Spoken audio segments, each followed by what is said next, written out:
تو وہ میں فیس بک پہ کر لیتا ہوں. اگر فیس بک نہ ہوتا تو میں نے میرا خیال ہے کوئی 30-40 نظمیں اور کہی ہوئی ہوتی ہیں یہ ملکی حالات پر. اگر آپ تبصرے نہ کیا کریں نا, آپ نظمیں لکھا کریں. اور وہ پھر نظمیں جو ہوتی تو وہ اس طرح کی کوئی نعرے بازی قسم کی ہوتی. تو اب جو میں شاعری کرتا ہوں, جیسے نثری نظموں کے علاوہ غزلیں بھی کہتا ہوں, تو وہ میرا خیال ہے رومانی اس میں زیادہ ہوتی ہیں, سیاسی بھی ہوتی ہیں. جو نثری نظموں کا میرا دوسرا مجموعہ تھا اس میں کافی سیاسی نظمیں تھیں. لیکن میرا خیال ہے کہ وہ جو سیاسی اظہارات ہیں وہ میں فیس بک پہ کافی کر لیتا ہوں. تو وہ وہاں پر وہ جیسے چھلنی میں چھن جاتے ہیں نا, تو وہ وہاں رہ جاتے ہیں. اگر اس کے بعد بھی بہت عرض کسی چیز کی ہو رہی ہو جس پہ مجھے اظہار خیال کرنا ہو, پھر وہ سیاسی اظہار نثری نظم میں یا کسی اور غزل میں یا نظم میں آ جاتا ہے. تو آپ کیا سمجھتے ہیں کہ سماج کے یہ جو ایشوز ہیں, جن کو سیاسی ایشوز جو ہیں, کیا یہ ادب میں نہیں آنے چاہیے یا کچھ دیر بعد آنے چاہیے؟ نہیں, ادیب تو جو بھی کام کرے گا تو وہ ادب میں ہی آئے گا. ادیب جو ہے وہ شاعری کے اور نثر کے علاوہ بھی بہت سا کام کر سکتا ہے اور اس کو کرنا چاہیے. جو سماج کے بارے میں ایک باشعور شخص جو رائے رکھتا ہے وہ اہم ہوتی ہے اور ہونی چاہیے. اور ایک ادیب جو ہے وہ ایک باشعور شخص ہوتا ہے سماج کا, تو اسے سماج کی بہتری میں اور سماج کی رہنمائی میں, راہ سازی میں, سمت نمائی میں اسے حصہ لینا چاہیے کہ سماج کس رستے پر چل رہا ہے اور اسے کہاں جانا چاہیے. اس میں یہ ضروری نہیں کہ ہم پاکستان میں رہتے ہیں تو پاکستان میں سماج بہت زیادہ سماجی صورتحال خراب ہے تو ادیب ایسا کریں. ہم اپنے مقابلے میں دیکھیں تو فرانس یا امریکہ یا برطانیہ ہم سے بہت زیادہ ترقی یافتہ ہیں, لیکن وہاں کے بھی سماج میں معاملات ہیں, مسائل ہیں, وہاں کے ادیب اس پہ لکھتے رہتے ہیں. اصل میں ادیب کو کنسرنڈ ہونا چاہیے سماج سے, بہت زیادہ کنسرنڈ. اور اس سے اگلا مرحلہ ہے کہ وہ سماج سے کمیٹڈ جو ادیب ہو جاتے ہیں تو ان کا سارا ادب جو ہے وہ اسی متعلق ہوتا ہے. لیکن کم از کم کنسرنڈ تو ہونا چاہیے تاکہ وہ بتا سکے کہ, کیونکہ وہ ایک اور اینگل سے دیکھ رہا ہوتا ہے چیزوں کو, تو اسے چاہیے کہ ان معاملات میں کنسرنڈ رہے سماج کے معاملات سے. وہ کون سا اینگل ہے جو آپ سمجھتے ہیں کہ ایک ادیب کی نظر میں ہی ہوتا ہے جو مختلف ہوتا ہے؟ اب ادیب کے پاس اصل میں بصیرت اور ویژن ایک ہوتا ہے میرا خیال ہے, اور ہونا چاہیے اگر نہیں ہے. کچھ ادیبوں میں یہ ہے کہ وہ بہت نائیو ہوتے ہیں کہ وہ جو چیزوں کی پسندیدگی یا ناپسندیدگی ہے اس کو شخصیات سے جوڑتے ہیں کہ یہ شخص ہے, یہ مجھے اچھا لگتا ہے تو اس سے وابستہ چیزیں مجھے پسند ہیں, جو اس کے خلاف ہیں وہ ناپسند ہیں. اس کے بجائے اگر آپ اصول سے شروع کریں, شخصیت کے بجائے اصول سے شروع کریں. پہلے آپ جو ہے اپنے آئیڈیاز طے کریں کہ میں کیا چاہتا ہوں سماج میں, اس کے بعد اس حساب سے دیکھیں کہ کون سی شخصیات ان آئیڈیلز اور ان سے میچ کر ان کے مطابق کام کر رہی ہیں یا نہیں کر رہی. اس کے علاوہ ادیب کا جو مطالعہ ہوتا ہے, جو مختلف تہذیبوں کا مطالعہ ہے اس کا, تو جو دیکھتا ہے کہ کون سے سماج جو ہیں وہ بہتر ہوئے ہیں اور وہ کیوں بہتر ہوئے ہیں, اور وہاں جو تخلیقی صورتحال ہے وہ ہم سے بہتر کیسے ہے, وہاں کیا ہوا, وہاں آزاد خیالی کی روایت تھی, وہاں سیکولر روایت تھی, وہاں جمہوریت تھی, وہاں لبرلزم تھا, اس وجہ سے وہاں ادبیات اور دیگر فنون ترقی کر گئے. تو وہ یہ دیکھتا ہے تو پھر وہ اپنے معاشرے میں ان چیزوں کو ریپلیکیٹ کرنے کی خواہش کرتا ہے اور بتاتا ہے کہ اس طریقے سے ہمارا سماج بہتر ہو سکتا ہے. تو اس وجہ سے وہ سیاستدانوں سے تو بہتر ہی ہوتا ہے. آپ دیکھتے ہیں ہمارے سیاستدان تو بالکل مطالعہ نہیں کرتے, اور وہ جو ہیں وہ پیروکیل اپروچ ہوتی ہے, یعنی ان کا جو علاقہ ہے اس میں گھسے رہتے ہیں. اس سے بھی محبت کرنی چاہیے دھرتی سے, لیکن ایک آپ کا جو عالمی ویژن ہے وہ ہونا بڑا ضروری ہے. صحیح ہے.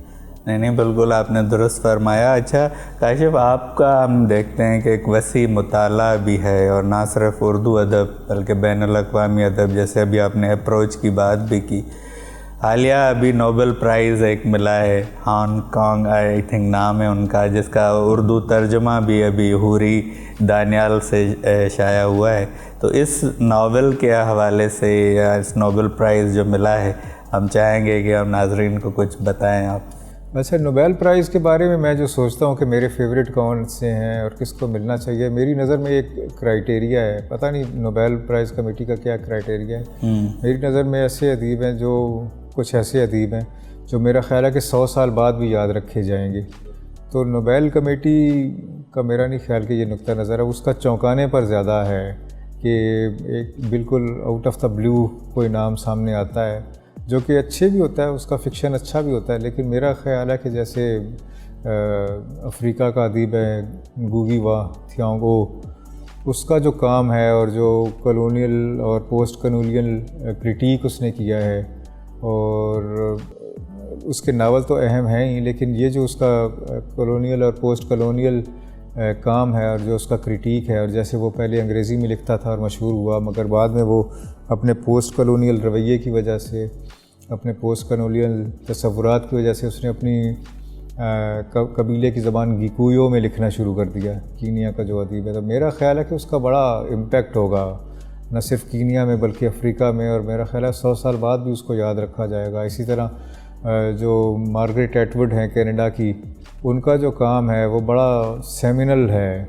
بہت بنیادی اہمیت کا حامل ہے فیمنزم کے حوالے سے۔ رائٹ فرام دا سٹارٹ جب انہوں نے دا ایڈیبل وومن لکھا تھا تقریباً 1966 میں، جب یہ وومن ایمنسیپیشن کی تحریک بالکل آغاز میں تھی، تب ان کا ناول آیا تھا۔ تو یہ کوئی 58 سال کا ان کا تحریری بیک گراؤنڈ ہے، اور جو ان کا پورا مجموعی کام ہے تو یہ ایسا ہے کہ اس کو 100 سال بعد بھی یاد رکھا جائے گا۔ اسی طرح اس کا کوئی خاص نقطہ ہے جو فیمنزم کے حوالے سے آپ کہتے ہیں؟ ہاں، جیسے ایڈیبل وومن ہے، اس میں ایک عورت ہے، وہ اس کی مرکزی کردار ہے، اور وہ اپنے نقطہ نظر سے مردوں کو دیکھ رہی ہے۔ جیسے مرد عورتوں کو ایک آبجیکٹ سمجھتی ہیں، تو وہ ایک ایسی عورت ہے جو کہ مردوں کو آبجیکٹ سمجھتی ہے، اور وہ سوچتی ہے کہ مجھے مرد کی مدد سے ایک بچہ حاصل کرنا ہے اور اپنی شخصیت کو مکمل کرنا ہے، اور اس کے بعد مرد کو چھوڑ دینا ہے۔ تو وہ ایک نیا نقطہ نظر ہے جی ایڈیبل وومن میں۔ تو یہ ہے، تو ایسی یہ ناول نگار ہے، بڑی بعد میں بھی یاد رکھی جائے گی، اور اس کا 58 سال کا کام ہے۔ پھر اسی طرح تھامس پنچن ہے، جو کہ پوسٹ ماڈرن جو لٹریچر ہے یا پوسٹ ماڈرنزم جو ہے، اس کا بڑا اہم نام ہے کہ پوسٹ ماڈرنزم جو ہے فکشن کو کیسے ٹریٹ کرتا ہے، کیسے بہت سی چیزوں کو امیلگمیٹ کرتا ہے، کیسے بہت سے علوم جو ہیں وہ ایک ناول میں سموئے جاتے ہیں، ایک فکشن میں سموئے جاتے ہیں، کیسے بہت سے علوم اور بہت سی جو ہے بہت سی بصیرتوں کو جمع کر کے ایک کلیت بنائی جاتی ہے، ایک کل میں ترتیب دیا جاتا ہے۔ اور فکشن کیسے صرف ایک کہانی نہیں رہتا، بلکہ کہانی سے ماورا بہت زیادہ ہو جاتا ہے، اور اس میں پورا ویژن ایک ادیب کیسے پیش کرتا ہے۔ تو وہ ہے پنچن۔ اور پنچن کا یہ بھی ہے کہ امریکہ میں جو 1975 کے بعد سے جو ایک اور نسل آئی، دوسری جنگ عظیم کے لگ بھگ قریب جو پیدا ہوئے، اور اس کے بعد انہوں نے بڑے ناول لکھے، ان میں سے سال بیلو کو نوبیل پرائز ملا، ٹونی موریسن کو نوبیل پرائز ملا، اور اس کے علاوہ جو بڑے نام تھے یہ فوت ہوتے جا رہے ہیں۔ تو یہ تھامس پنچن 87 سال کا ہے، ڈان ڈی لیلو جو ہے وہ 87 سال کا ہے۔ تو یہ جو امریکہ کا جو ناول تھا، میرا خیال ہے اس سے بہتر ناول پوری دنیا میں شاید کم ہی لکھے گئے ہوں جو ان لوگوں نے لکھے ہیں، یا پورٹنائز کمپلینٹ کا جو مصنف ہے اس کو بھی نہیں نوبیل ملا۔ تو کچھ فوت بھی ہو گئے ہیں، جیسے دا روڈ کا مصنف تھا جس نے وہ لکھا تھا اپنا، جس کے اوپر ایک فلم بھی بنی تھی، بہرحال مجھے اب اس کا نام نہیں یاد آ رہا۔ تو ان کو ضرور وہ کرنا چاہیے تھا۔ اب ان کو ہان کانگ کو ملا، اس کا ناول بہت اچھا ہے، دا ویجیٹیرین، بہت ہی انٹینس قسم کی حساسیت سے لکھا ہوا ہے، اور ایک عورت کے بارے میں ہے، اور وہ یہ بتاتا ہے کہ ایک مرد جو ہے وہ چاہے عورت پر تشدد نہ بھی کر رہا ہو، اس سے ویسے نہ بھی کر رہا ہو، تب بھی عورت کے بہت سے خواب ادھورے رہ جاتے ہیں، اور بہت سی جگہوں پر وہ جو ہے وہ سیکریفائس کرتی رہ جاتی ہے، اور اپنی شخصیت کو اس نے جو مرد اپنی شخصیت کو فروغ دیتا ہے شادی کے بعد بھی، تو عورت میں اس کے یہاں ایک رکاوٹ پیدا ہو جاتی ہے۔ تو اس نے بڑی حساسیت سے یہ ناول لکھا ہے۔ لیکن جیسے کہ میں نے کہا کہ مارگریٹ ایٹوڈ کا کام تو 58 سال کا ہے، اور اس طرح کے اچھے ناول اس کے اور بہت سے ہیں۔ تو یہ کیا بھی جا سکتا ہے اعتراض کہ نوبیل کمیٹی جو ہے وہ لوگوں کو چونکانے پر زیادہ یقین رکھ رہی ہے. اس سے بہتر جو بکر پرائز ہے اس میں جو نئے نام سامنے آتے ہیں وہ بعد میں یہ نوبیل کی جو شارٹ لسٹنگ اور نوبیل کے جو نام آ رہے ہوتے ہیں ان میں ان کے نام آتے ہیں, تو وہ بڑے اچھے نام ہوتے ہیں. میرا خیال ہے کہ وہ جو انعام ہے بکر پرائز وہ زیادہ وقت اختیار حاصل کر رہا ہے. چلیں کاشف, اسی گفتگو کو جاری رکھیں گے.